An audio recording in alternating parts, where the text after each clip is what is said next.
Hello, everyone. I am Marla Flores, and I'm living in Arizona. And the way that Diane and I met and connected is through ARMI, which is Association of Related Ministries Internationals, an Andrew Womack arm of ministry. I have my own teaching ministry, Marla Flores Ministries. I've been in ministry for over 35 years. I pastored in my young adult life, and since then have launched my own parachurch ministry, and I'm a teacher. Okay, and that's what I do. So Diane, go ahead. You introduce yourself. Okay, and I'll start. I'm Diane Grubus. I have my own ministry as well, Diane Grubus Ministries, and I host the Epic Conversations program. And I started the ministry co-op with Marla because we both had the same heart's desire, and that is to provide resources for people in starting parachurch ministries. And so then when we started the group, Collins was so grateful to want to answer questions about technology. And you have people who are not technology savvy, but you don't have to raise your hand.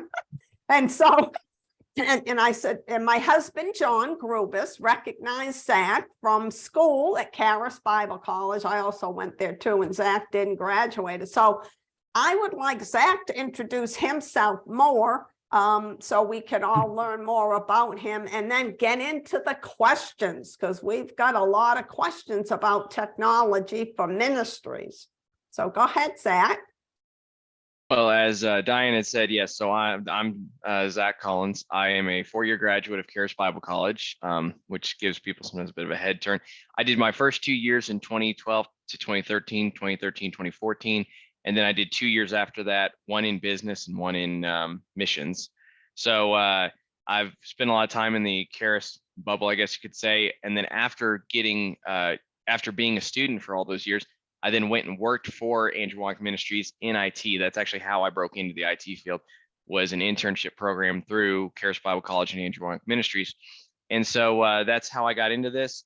Since then, I've been in the IT field for now 7 years. I've worked IT in a lot of different environments, everything from ministry and nonprofit and call centers with, Charis and Andrew Womack Ministries, to heavy construction, medical, education, health and wellness, actual healthcare like clinics and stuff. So, I've seen a lot of technology and a lot of different applications to it. And so as I did that, my way about going things is always that technology is a tool, and I'm a big supportive of the idea. Technology is a tool, it's an asset, and it's something that we get to use. And what kind of started all this, and I'll make it kind of a quick, but what started all this was when I was going to business school. Part of the business school program was you had to develop a business and then present it to the teachers. And it turns out, ministry school and business school, especially at that time, I haven't been in either class for a while, but back then especially, they spent a lot of time together. And so ministry school had to do the same. And both business and ministry school I saw suffered from a problem, which was a lot of great ideas. I mean, just phenomenal ideas. But oftentimes technology was a place where all those ideas came to a real wall. For many people, the work they're trying to do isn't the problem. Even financially, people are comfortable with money, whatever, there's different pieces. But technology has been such a fast-paced, fast-growing industry over the last even 20 to 50 years that a lot of people feel very intimidated by technology and just don't know what's out there. And so there's started kind of brewing this want to help be that kind of middleman between technology and people. And so that's what kind of spawned what we're doing now, and several things I've started. I've started a podcast and a website called Bits and Bibles. So I put stuff out there about how technology works and how you can use it. For entertainment, I do a thing called Bite Me Bob, and it's BYTE for bite. And it's a little web comic about technology. So it's just, I like technology, and I like helping people bridge the gap, because for a lot of people, it's a blank stare. You ask them about websites, databases, social media, and people just don't know, or they don't know where to start. And that's where that blank, just kind of deer in the headlights look comes from. And I like to help people realize that technology is an asset and get people excited about what it can do for them. So yeah, that's a little bit of my background. If you'd like, Thank you, Zach. I appreciate it. I just want to welcome Rhonda Zarnik. She is from Michigan. She's waving at us. Her and her husband pastor in Farmington Hills, Michigan. And she has a parachurch ministry also for women called Women of Excellence with a Purpose. And I've known Rhonda for over 25 years. So I just want to introduce you guys to her, okay? And Zach, thank you. Go ahead. all right. So what I wanted to talk about today before we hop into the questions in brief was technology and ministry, because oftentimes, unfortunately, if you look at history, there's been a lot of times where when there was a new advancement in science or in technology, unfortunately, at points historically, the church has often responded with actually avoidance instead of acceptance. Now, there's many reasons for that. I don't want to say like it's just all because technology is great and perfect. Fortunately, I've seen throughout history where it's like when television became a thing or radio became a thing, there was this initial pull back before people accepted it. And I get for people like new things are scary. Well, say like whenever you something new, there's this bit of an intimidation or this bit of a, I guess, fear of the unknown kind of a thing. We're learning about stuff. The most recent one we're seeing these days is the advancement of artificial intelligence and things like that, where it's kind of like, okay, what is this? How do we use it? Is it safe? All the things you do anytime you're dealing with something you don't know. And so the thing is that I want to help get people excited about the point that ministry and technology should work hand in hand. And you can see throughout history where that's been an example. I want to start with the idea that technology is actually not new. Like when people talk about technology, they're normally talking about computers and servers and websites. That is new. That's only really been the last 50 years where we've seen what we know today as technology. But technology is not new. In fact, information technology is really the technology of moving information. So like, for example, everyone goes, oh, you work in IT. IT is information technology. The whole point is movement of information. That's what we do. If someone really broke down what all of the different fields of IT are doing, they're doing something with information. That's what we're doing. We're handling information. And that's not new. That the concept of handling information or storing it isn't new. Before the computer, there were books. Before books, there were scrolls. You could go back in time and see where information has always been taken, put into something, and then held. So it's not new. It's just how we interpret technology and how we interact with it. That's new. And so there's this opportunity for all of us to look at the past and the future and go, how can we use technology to further the gospel? To give some examples as I'm saying it's not new. I am probably going to mispronounce this, at least a couple of these people's names, so I apologize. But I think it's Chai Lun in the 1st century invented paper in China. That was a huge advancement. Everything before that was stone, parchment, whatever. But suddenly we had this thing called paper. Nowadays, paper is such a normal commodity. I mean, we literally throw it away by the thousands, but at one point it wasn't even a thing. Johannes Gutenberg in the 15th century invented the printing press. And the first book he printed was the Bible. And the interesting part about that is, again, there's an example of technology, a change in technology being used to further the gospel. And I really think that was an amazing advancement, because now all of a sudden the common man could have the Bible like that in their hands, not locked away at the church, but in their hands and travel with them. Samuel Morse invented the electric telegraph, and we get Morse code. Alexander Graham Bell invented the telephone. You get a guy named, I'm just going to go with his last name, Marconi, who helped develop the radio. And then a guy named Tim, who's actually credited in the 21st century or the 20th century of being the inventor of the World Wide Web. But all these advancements changed how people communicated, how we took information and shared it. Could you imagine if Paul, this is always my joke, could you imagine if Paul had a Facebook account? I mean, think about it. Like, it's kind of a joke, but think about it. For Paul, if he wanted to share something, he could only share as far as his voice carried, unless God did something supernaturally. But for the most part, he literally could only carry. Nowadays, every person with a phone, laptop, tablet, borrow one from a friend, can take what they're saying and wrap it around the world in real time. Now, to think about that advancement, that ability to communicate at that scale is incredible. It gives people that, it gives you the ability now to touch a life, especially as ministry. Our goal is, is transformation. We're looking to change lives. You can change lives at a scale that never been heard of 100 years ago, even. Like what we see now was science fiction at best 100 years ago. And so the reality is that we have these amazing tools on hand. Are we going to use them? And thankfully, this might sound bad. Something I at least found that came good out of COVID, what happened there is that it forced a lot of places, including ministries, to look at tech. All of a sudden you start integrating live stream, you start integrating webinars. Obviously COVID itself wasn't good, but something good came out of it. God taking what was for evil and turning it for good. Ministries got tech friendly really quick because they had to. And so there was this neat change in people's minds that's starting to go. And I want to help further that, is that technology can be used to spread the gospel at a scale that no other point in recorded history has had. Again, around the world in real time. How much simpler can you have it? You don't even have to leave your desk to tell somebody around the world that God loves them. And the reality is, technology is a tool. It enables faster and wider communication. It helps us create and share resources. It allows us for online learning and discipleship. It allows us to collaborate. I mean, this video call 50 years ago would have never happened. If it did, at best, it would have been an expensive television station that cost hundreds of thousands, tens of thousands of dollars, not hundreds, and not something that all of us could do. I think essentially with Zoom Basic is free. So like in theory, you could do this for free with Zoom, and a lot of other platforms, and it even allows us to enhance outreach.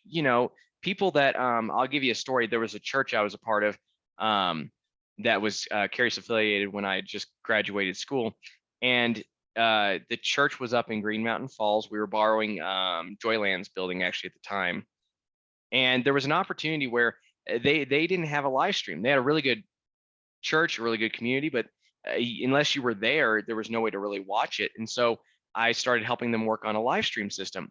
It turns out one of the staff, one of the, not really staff, but one of the volunteers that worked on the worship team, their parents live overseas, and their parents at the time didn't have a good church in their area. So their parents every Sunday started attending our church remotely. And that was the only church they really had in the area, that, as they described it to us one time. So right there, you get a chance to have that community, that outreach. They're halfway around the world, but they're still a member of this church. Every Sunday they were there, just virtually. And so this is what is really amazing about technology, is that ability to extend the reach of the gospel, and do it in ways that are not only are even cost efficient, as in a lot of these tools are free to start with, but in a way that people give people interaction. You don't have to just have the person on TV and you're just watching. You get interactive experiences.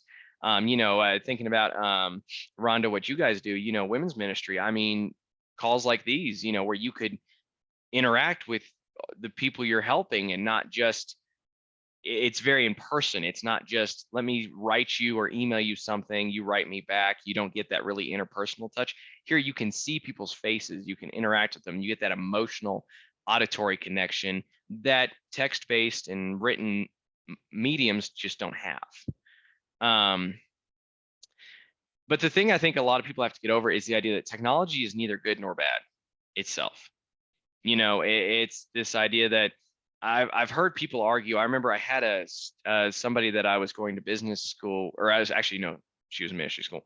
I don't even remember her name, but there was someone in ministry school, and I just remember it stuck out to me. She made a real point in a group discussion we were all having to say how her ministry would never use Facebook or Twitter or any of those.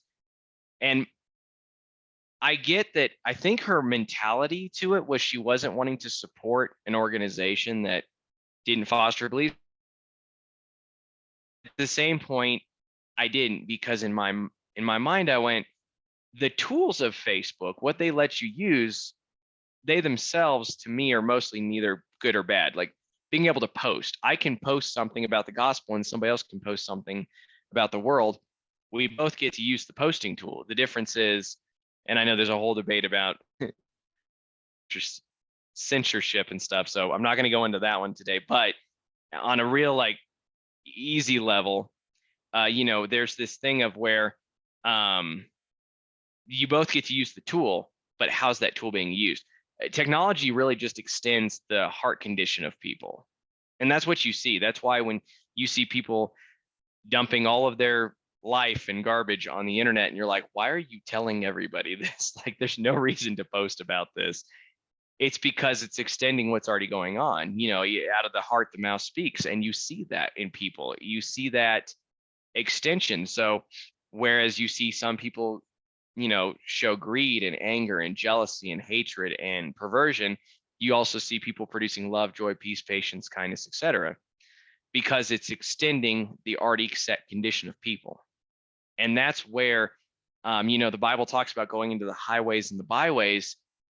While obviously there's still very much a physical world out there that needs saved, the digital world doesn't need to be forgotten, or vice versa. Both of them are both highways and byways, and there are people there, and there are people there that need to hear what we're saying. So it's good to get us out there, both on the virtual highways and on the physical highways, teaching and sharing. My grandpa is a massive supportive evangelism. He's cross carry. He goes out and does stuff, and that's something he really instilled, was like, you need to just get out there with people.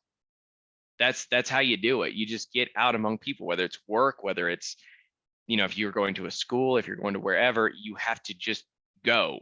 That was his big thing. And that's something that I kind of echo even in the digital world. The best thing you can do is just get out there and just share your heart. I found some people avoid technology because, again, they're like, well, I may not do it perfectly, or they have this like fear of messing up. If it helps anybody, I've messed up plenty online. I say something wrong. I don't do something right. Like, it happens. Like, if you're going to avoid ministry because you're going to mess up, you're already set up for a really rough situation, because you will at some point. I think even Andrew jokes that if you're looking for something wrong in one of my sermons, don't worry, it's in there. And so, the same thing, like, you have this ability to take what's in you and share it at scale, share it at a level that has never been seen before.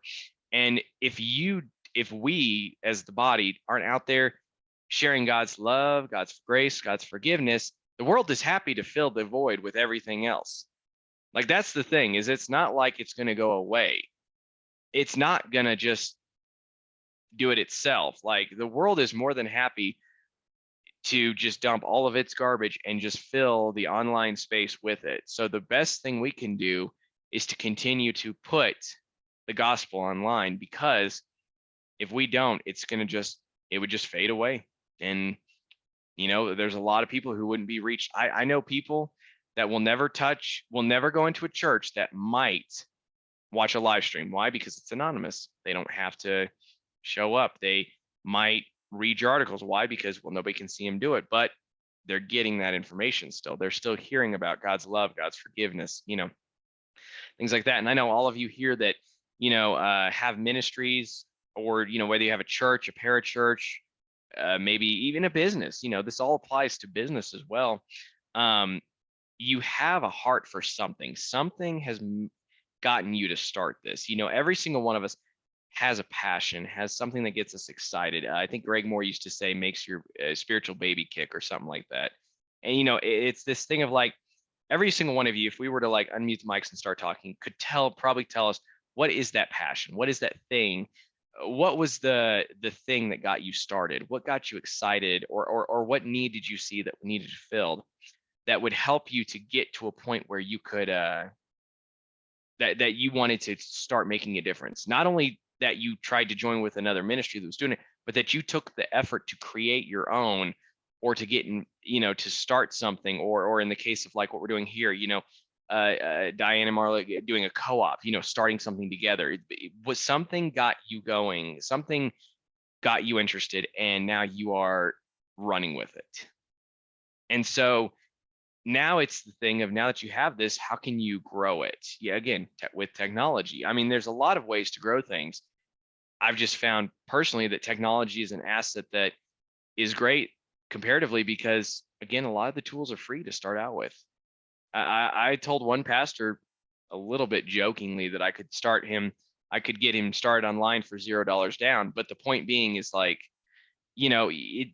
other than, like, if I were to assess it, you could almost start a online presence for about $12, because a domain's about $12. That would be your biggest expense. But that's the thing, we have these tools. And so I kind of hope, as we're doing this and maybe doing other things in the future, that people would take and think about where can I bring technology in? Where can I bring those assets along? I've told some ministers and ministries I've talked to before, start praying for people that know this stuff to get hooked up with your ministry. There's a lot of people out there that know technology. It's just that, you need the right one across your path. Because not every technician or not every person that knows technology is going to be the right fit for your ministry. You need that same person who has your drive for what you're doing, the passion for what you're doing specifically. Because I mean, all of us can do the tech, that's easy. But if we don't do if there's not the heart behind it, it's going to be different. Like, I mean, in theory, you could actually hire someone who's a complete atheist, who doesn't believe a thing you say, but you just ask them to do the technical piece. They can do that without a problem. I could set up a website or a thing for someone who's not a Christian just as easy as I can for a Christian. But the buy-in overall and the buy-in from what else can we do is different when they're on board with what you're doing. So that's a really important piece to cover as well, is just really finding the right people and asking God to send those people to you that know the skill sets, that have the skill sets, that can come alongside you, whether you bring them on in staff, whether they offer to volunteer their time, in whatever aspect they come in, just the right kind of people for that. And almost one of the other big things to piggyback off that is taking time to pray about, where is my right platform? When I say there's literally hundreds, I do mean literally. There are hundreds of platforms that you could spend time. Now, we all know kind of the big ones, Facebook, Twitter, some of those, that the really big platforms. But there's hundreds of platforms you can be on. And the real question you've got to seek God about is, which ones are the ones I need to start on or get into, or which ones am I on currently? Is there a platform I need to get off on and focus, maybe not get off, but just stop focusing so much on and focus on another. So it's that really important part of, like, digging in and praying about it. And especially, here in a group of believers, we can pull on the Holy Spirit to help us with, hey, where do I go next? What do I do next? What should be my next avenue? Should I do this? Should I do that? There were a lot of questions when we get to them about, like, podcasts. Should I do video or audio? Should I do this? Should I do that? Should I do this kind of website or that kind? There's all these questions you're going to have. And so the great thing is we can pull on the Holy Spirit to be like, hey, I need wisdom. The Bible talks about, if any lacks wisdom, let him ask. And that's the thing, is that there's a lot of big questions in technology, and it's important to make sure that we're asking the right questions in that case. So, we need to make sure we're getting in and really really seeking God on this as well. And it's fun it's fun about talking about this in a group of believers, is I can say that, because in a group of people that don't, well, you just tend to have to tell them, start looking, and good luck, like that kind of a thing. So, but I guess as we're getting ready to jump into this, before we jump into questions, Diane or Marla, was there anything else you guys wanted me to kind of cover, or any other questions you guys had, or anything else before we get started? Oops, still me. Yes. You started a group of some sort on Facebook. What is that about? Oh, is it the Bits and Bibles community you're seeing? Because I've got that one, and I have one for the web comic, but those are the two I think that I can think of. And what are they about? Can you explain? So the Bits and Bibles, join it, I got you. Yeah. So the Bits and Bibles community, what it is for is it's just a community where I share the content that I've created in Bits and Bibles, but it's also for just people getting on and discussing technology from more of a ministry. Again, I'll talk business with somebody too, but it's tilted more towards ministries, nonprofits, etc. So if you just go onto Facebook and look at Bits and Bibles, you'll see we have a page and then we have a group. The group is just a place for collaborative talking. The other one she's talking about, and you can see it over here somewhere on my thing. The Bite Me Bob one, again, that's the web comic I started for just kind of a for fun about technology. That the community is literally just me posting those. So that one's pretty simple. But the other one, the Bits and Bobs one, is really about getting people talking if they have questions, if they have things, and then again, sharing the content as we roll out episodes and articles, podcast episodes, articles, things like that, putting that out there. So, the goal in general of Bits and Bibles when I started was just sharing information about technology. So we have podcasts, we have a podcast we do, we post articles. There are, we just launched a course on Canva.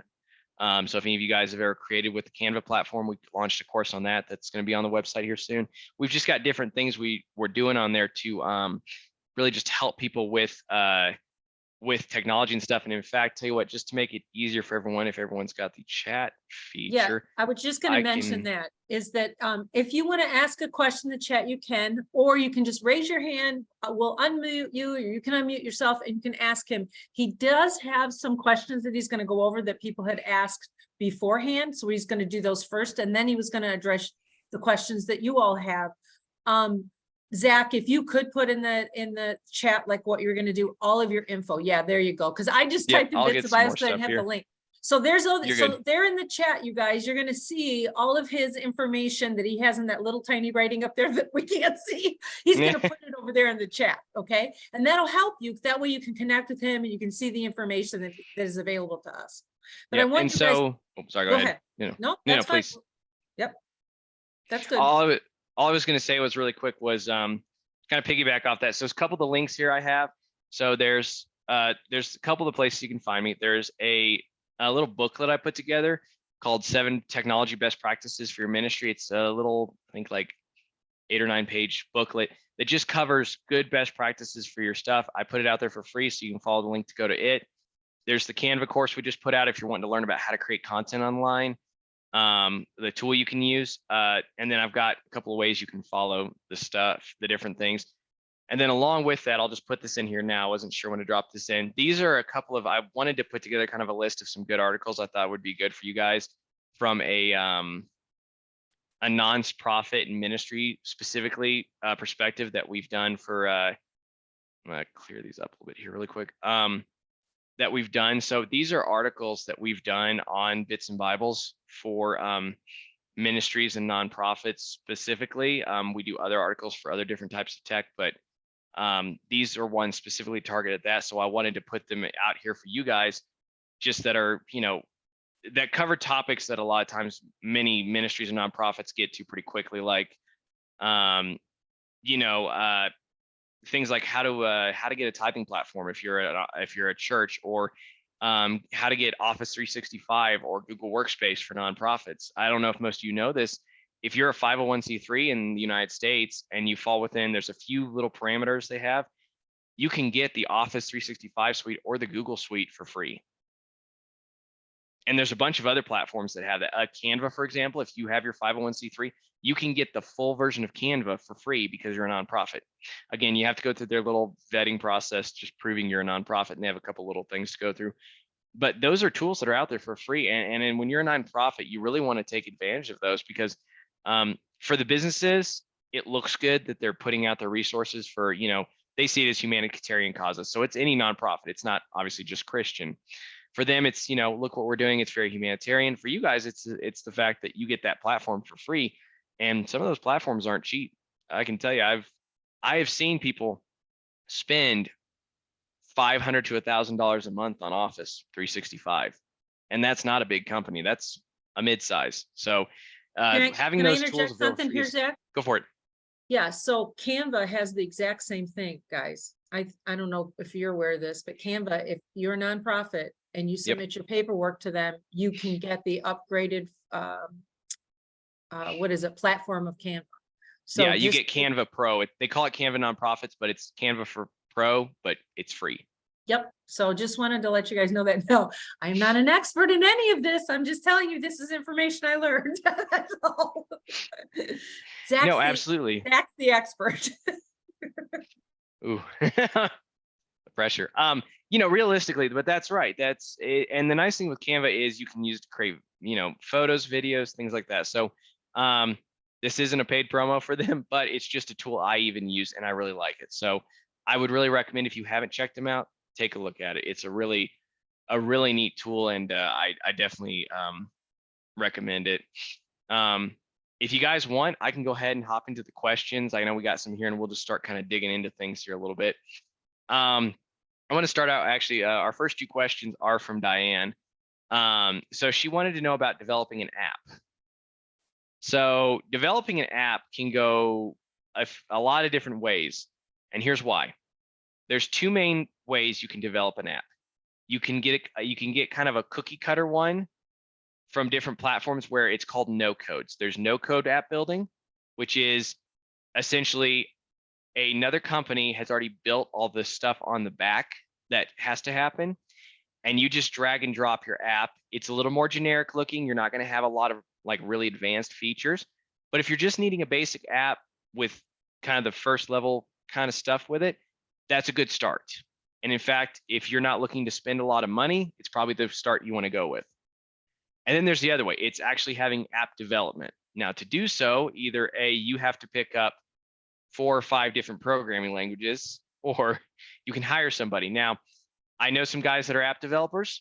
They typically start on the very, I want to say on the very expensive end. Like hiring one to like full time is like $80K plus a year starting out. It's a lot of work though. Being in app development is a lot of work. There's a lot of schooling involved. So it's something you don't get into just like that.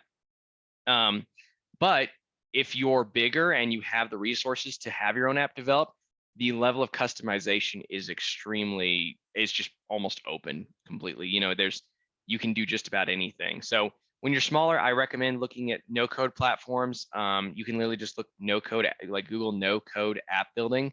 And there's platforms out there. I think Keris's first student app was that way. I don't remember what platform they used, but that is a good way to kind of break into the app space. And then as you grow and you have more resources to work with, then you could look eventually at maybe hiring either somebody contracted or someone on staff to then develop an app for you, at which point essentially you can do, your only limitation is your imagination and their coding skills. So does that kind of answer at least that first part, Diane? Yes. Did I ask the question, how do you generate revenue from the app? So you did not, that I found, but I can give you a quick answer on that. So there are platforms that will allow you to put ads into your apps. This is, again, would be something you'd typically work with whether it's the no code team for the no code build or the developer with, to kind of see what they can integrate with. But there are services out there. You typically are looking just for ad platforms. So essentially Google something to the effect of like, I need ads for my app. Sounds funny, but it's really what I Googled the first time I was looking into ad revenue. But you're looking for ads. And so if you guys have ever downloaded a mobile app, you fire it up, and one of the first things you see is at the top or the bottom of the app, there's an ad. And that's how they're helping to pay for it. I'm assuming most of us have played at least one free game on our mobile device. So if you ever get into those free games, again, you launch the app, there's an ad there you have to click on, you go inside the app, there's an app there. So your development team, and in the no code space, the support team they have could help you with kind of like finding the right one and putting it in there. But there are platforms out there for getting those. So you're looking again for usually ad marketplaces, things like that. But I meant, how does it generate revenue? Oh, in views. So for example, how do I generate the revenue? So I download, I don't know, I can't even think of a good app right now, but anyways, so I download an app, right? And I launch it, and then that ad shows for me, right? Oh. That puts a little like marker, let's say, of sorts, like a little 1 inside of my portal where I'm managing my ads. It says, oh, someone viewed it. Now, most marketing platforms that I've seen or ad platforms I've seen usually measure by the thousands. So it's like certain dollar amount per 1,000 views or certain dollar amount per 100 or dozen clicks. They value a click more than that. So if the person sees the ad and clicks on it, that's worth more than if the person just looks at the ad. So And if they that's how they generate. if they download and you charge 99 cents an app to download it, that's another way. That's another way. Yes. So another way you can make money with your app is to charge for it. The problem you'll run into there is that you'll have less of, there's a good chance that could dampen the amount of people to download your app. That's why so many people go with free, but with ads, because more people will download a free app. Everybody loves free, but again, there's no such thing as free.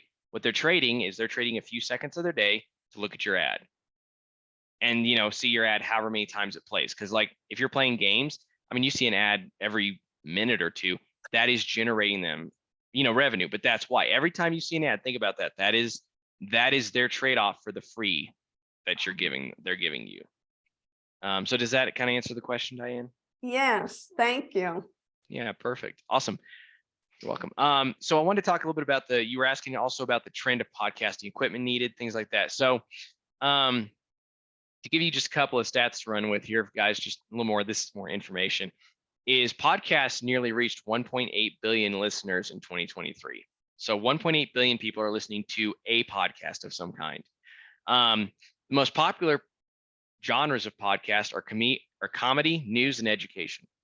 So possibly as a ministry, you could fit into education. It's a little bit of a gray area there, but those are the ones that really people like. People like to laugh, people like to be informed, and people want to learn something. Those are the three genres that are making headway. If you're looking for where do you want to be on, Spotify, Apple, and Amazon are the biggest platforms for podcasts. So those are three platforms, whatever podcasting system you use, those are three platforms you want to find yourself on, is Spotify, Apple, and Amazon. Podcast advertising revenue grew 25% to 1.2 billion globally. So now when you split that up across however many people are podcasting, let's say a billion of them, that comes down to, $1, let's just say. But the reality is that more people are watching podcasts, more people are putting ads in podcasts. It's a growing market. So something you want to look at. Now, as for equipment, this is where it's interesting. This is why I like technology. You can actually start a podcast for free without buying anything else. So there's a platform called Spotify for podcasters. It used to be known as Anchor.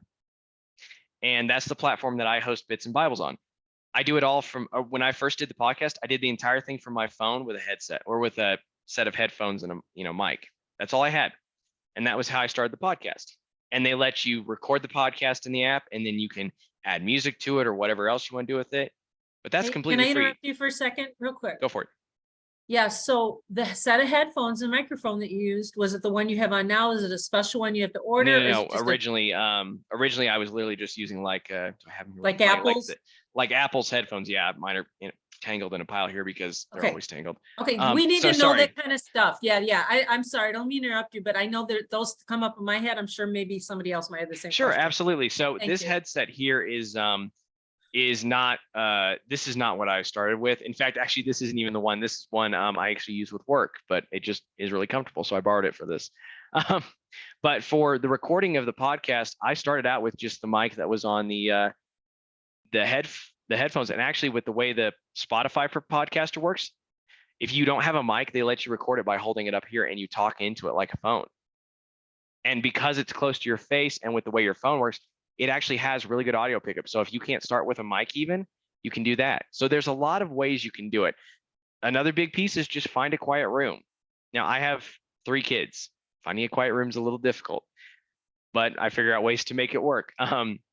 But just find a quiet space with some stuff in it so it doesn't echo. And that's really what you need.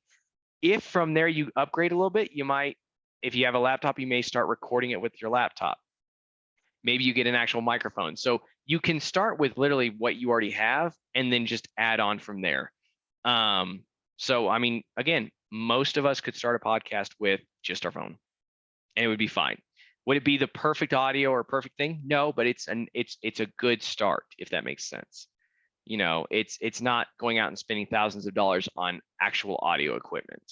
Ken had a question about ads. He says, doesn't ad income create unrelated business income? I guess when you say unrelated, let me ask, what do you mean in the sense of unrelated? Go ahead Yeah. and unmute yourself there, Ken.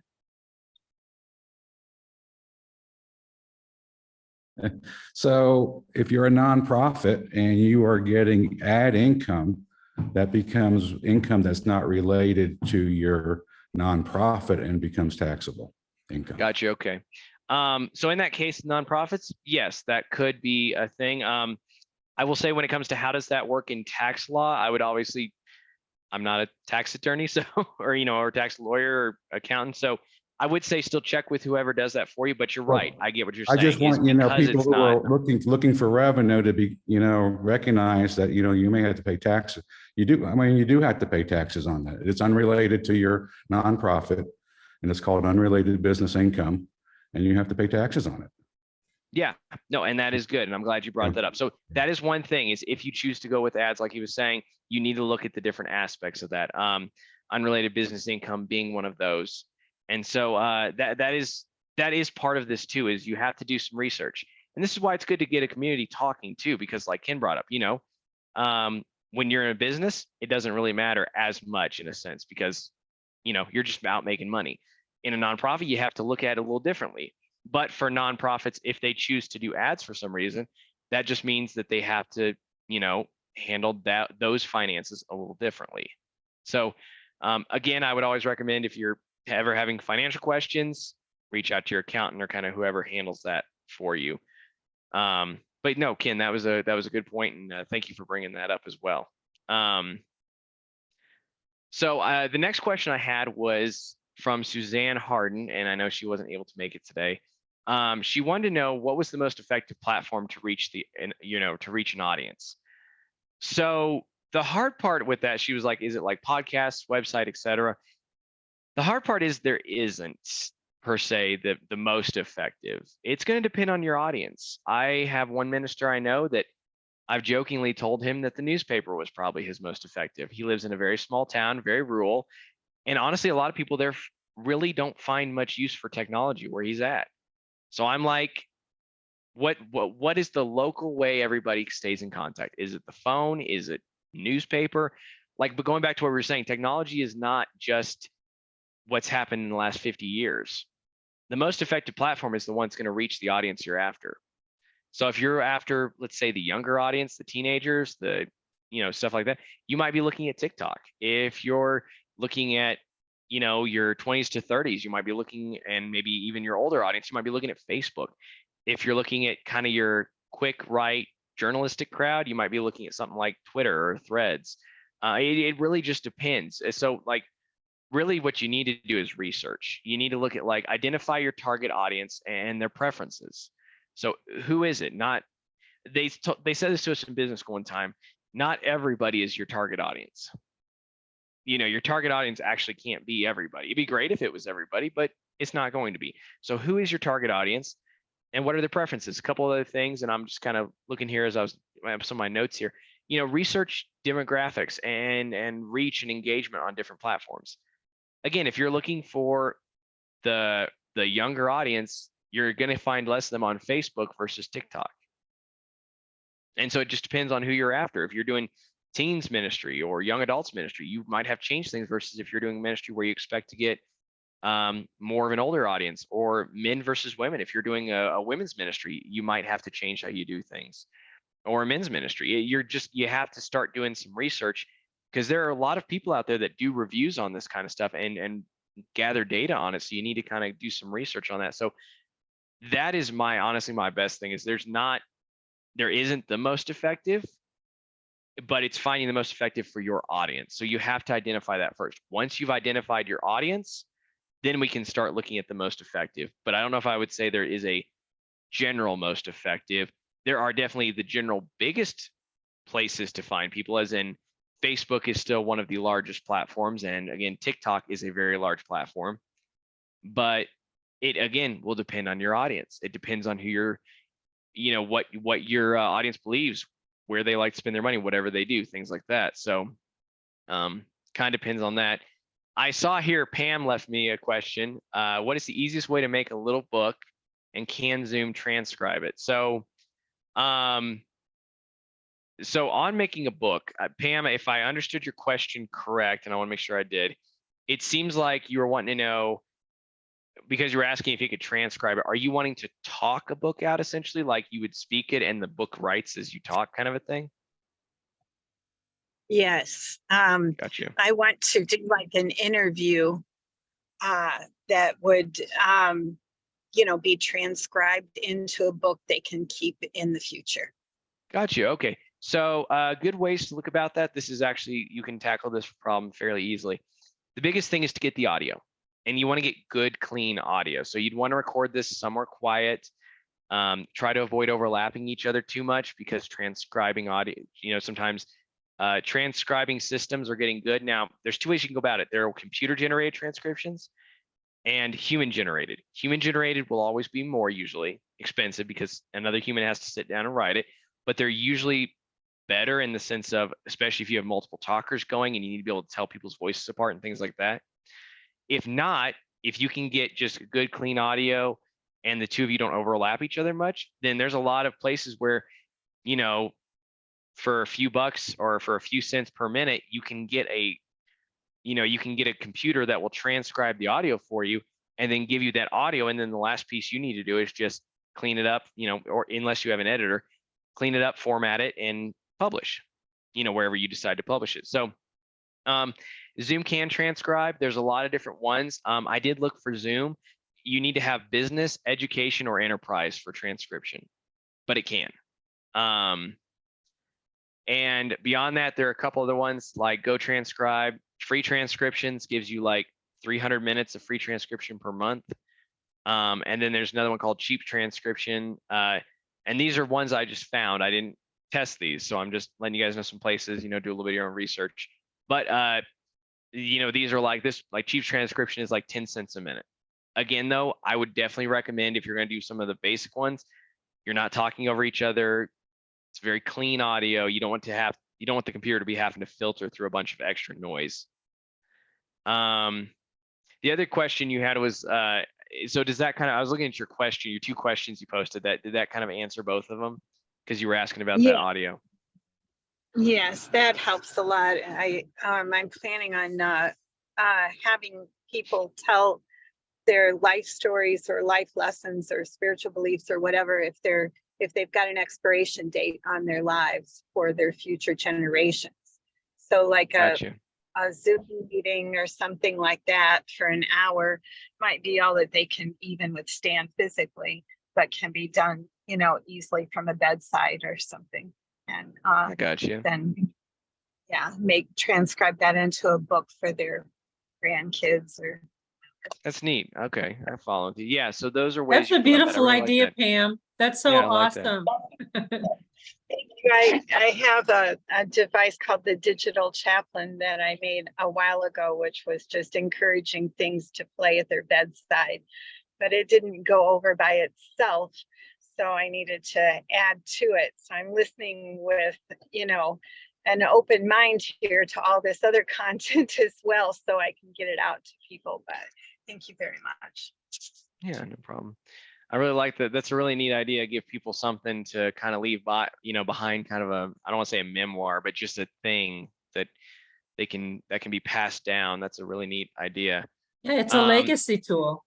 Absolutely. Yeah, for generations to come. I know in my life, if I would have known some things about my grandmother before she passed away, it would have been so helpful to me. I didn't find out till after she passed away. So this is like so amazing to leave a legacy. I love it. I love it. I love it. And you know what? That's biblical. That's what we're supposed to do. Absolutely. Exactly. I'm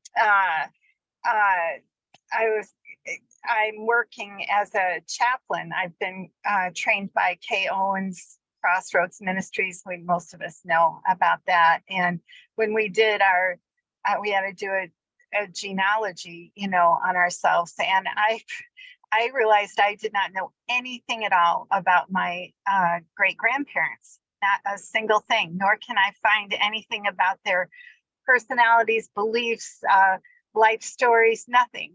So, so yeah, this is a treasure for just 2 generations from now, so. That's awesome. So Deborah put in a question here, and I don't think she was able to make it in today. She wanted to know about video podcasting, and she said building a fun website. So starting with the video podcast, so it's just a slight tweak on what we just discussed already with audio podcast. The difference is you turn your camera on. So again, going back to, you can do this with your phone. Your phone does have a camera as well as a mic. So everything I had said previously, you're just recording a video instead of recording audio. Now for platforms, it changes a little bit because there are a lot of podcasting platforms that do not accept video content. They accept audio only. The ones that do, just to name a few, are Spotify for podcasters, the one I mentioned before. YouTube is actually becoming a big video podcasting platform. Vimeo allows you to do it. A place called Podbean and Buzzsprout. And I know another guy who actually uses Buzzsprout, and he said it was really good. They have a basic tier, and like most of them, you can start with the basic and then work your way up. But these are all platforms that can be used for the for hosting if you want to do video podcasting. And the benefits of video podcasting is that you get a more interactive experience for people. They get to see you, your expressions. If you're like me and you're a hand talker, they get to see that. And so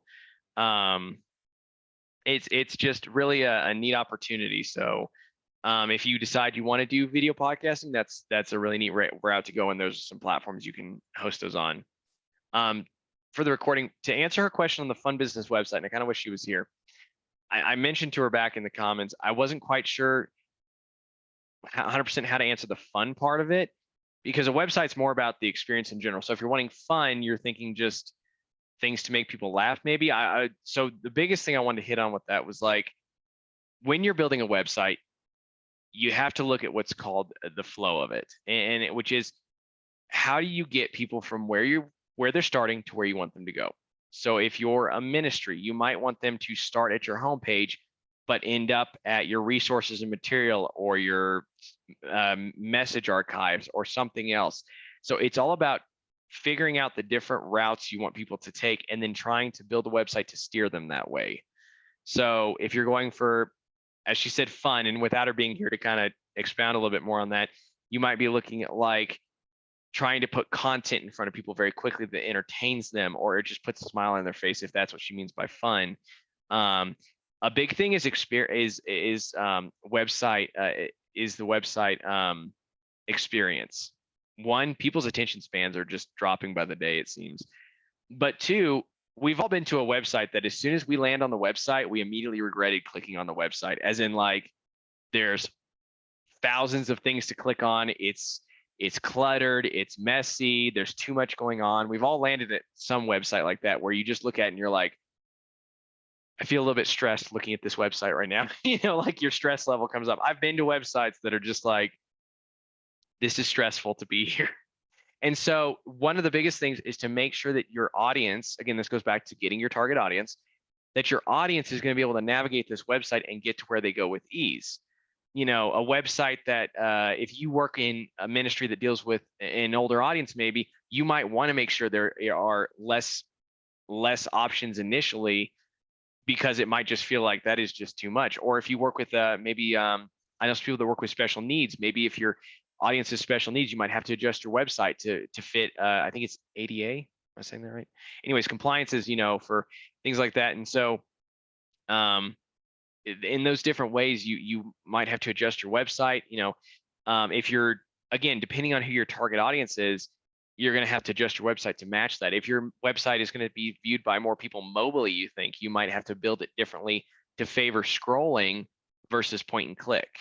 So it really just depends on looking at your audience again. So, but hopefully that will kind of answer, she gets to see the recording, answer that a little bit. Because when she asked me fun, I really had to sit there and go, I'm not sure I actually know what fun, how to like quantify fun, because everybody might find a different thing, a different thing about a website fun. So it's really about just giving people a good experience and making sure they can easily get from where they start to where you want them to go. That is the most important thing, is traffic control. Point A to point B in the easiest route possible. So that covers the questions everybody had asked ahead of time. I know we're almost done here, but I wanted to open up for at least a minute and see, did anybody else have any other questions I can answer while we're here? And, you know, again, if we enjoyed this, we can always look at trying to do this again in the future or something like this. So were there any other questions?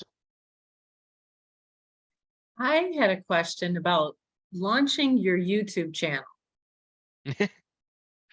All right, what you got? What specifically? About how to get it up and going, how to edit it, the best way to go about that and get traffic driven to it. Gotcha. Okay. So we'll do it kind of in a short version, because there's definitely this could be a fully unpacked conversation of its own. Sure. I did extend the time a little bit on this, so we're not at an hour. We do have a little bit over the 11 a.m. marker. So I got you. I'm saying I've got something I'll have to get. Oh, I'm sorry. Okay. Okay. That's what I was saying, but I appreciate you extending as well. So I want to make sure we get this covered though, and that's why I wanted to ask people questions, or open it up for questions. Was to answer your question, first thing is YouTube requires a Gmail. So that's the one thing you'll have to do first, is you have to set up a Gmail. I'd recommend, if you're setting this up for a ministry or a business or something, try to name that Gmail account as close as you can to the name of your business or organization. So you'll do that. You'll set up a YouTube channel. Two things you'll want to always have to give it kind of a good starting point is a logo and a banner. And again, if you use Canva, for example, they have templates that you can use to create those kind of quickly. There's a thing called YouTube handles. You'll want to look that up. And that is where you can have youtube.com/@ and then the name of your organization. So for example, like for Bits and Bibles, you can go to YouTube and go youtube.com/ @Bits and Bibles, or I think you might be able to do just / Bits and Bibles, and it will take you directly to the site. So you want to make sure that you have your branded handle set up. So you know, for Diane, for your thing, you might have youtube.com / Epic Conversations or something like that, you know, just depending on how you wanted to do it. And then the next thing is creating content, and that's using whatever platform you want to use, generating videos. And then the last part, traffic, is probably the hardest, because it's where do you find an audience? The best thing you can do is whatever platforms you're already on, start sharing your content. If you have friends that are willing to share your content for you, ask them to share it. Things like that. You look to get yourself out there, look to collaborate with other people, like we're doing here. You know, we're collaborating on a project, you know, and so just looking for places where your content can be shared, and looking for opportunities and mediums for people to use your content, you know, whether your content is ministry, nonprofit, business, whatever it is, just finding places where you can say, hey, I've got something that I could share on that topic. Let me make you something, or already have it made, and here's the link for it, you know. Great. So that Thank you so much. Hopefully that kind of covers a very high level version of firing up a YouTube channel. No, thank you so much. I appreciate that insight. Does anybody have anything else? Any other questions before Zach has to take off? No? Okay. I just want to say thank you so much, Zach. This has been so rich. And beyond like your knowledge about all of the technological ends, I love your heart. You really, at the beginning when you shared, I really heard your heart. And that is so important to me because of where I'm at as a Christian in a ministry. And it was just, I think I took away some hard things more, you know, even just, I mean, I appreciate the technology, but there's some hard things that you communicated that were just awesome. So I just really appreciate it. And thank you for everyone who joined today. Diane, do you have anything else you want to say? I want to say the same thing. Thank you, Zach. That was awesome. It was very professional and very well done. And it gives us a lot to bite on. Yeah, that's cute. BYTE.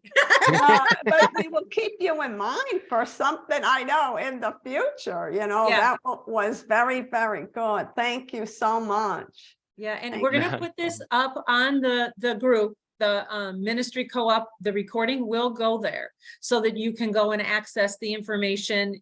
All of that stuff that he put in the chat should be on the recording. Isn't that right, Zach? It should be on the recording. If not, once we post the recording, I'm more than happy to just take my notes and dump them into the Okay. comments of the recording. Okay, That's that sounds fine. good. So we'll just see how it goes. Yeah. All right, good. All right. Well, thank you again, everyone. Yeah. Bye. Yes, Have a thank you for wonderful everyone day. attending. Yeah. You guys all have a great day. Yeah. God bless everyone. Bye now. God bless. you. Bye. Bye-bye.